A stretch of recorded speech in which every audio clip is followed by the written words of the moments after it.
recently you told a delegation of Southeast elders who visited you here in the villa that you would consider their request for the release of Nnamdi Kanu, the leader of the proscribed indigenous people of Biafra, IPOB. Do you have any update on that?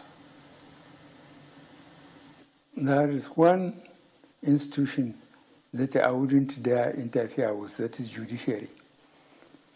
Kanu's case is with the judiciary. But what I wonder is when Kanu was safely in Europe, abusing this administration and mentioning too many things, I never thought really he want to voluntarily come and defend himself on the accusation he has. So we are giving him an opportunity to defend himself in our system, not to be abusing us from Europe, you know, as if he was not a Nigerian. Let him come here with us and then criticize us here, and then Nigerians know that I don't interfere with the judiciary. Let him be listened to.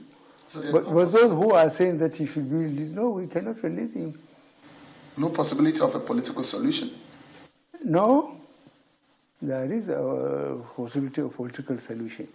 If people behave themselves, all well and good. But you can't go to a foreign country and keep on sending incorrect economic and security problem against your country and thinking that you never have to account for what you have been doing. Let him account for what he has been doing.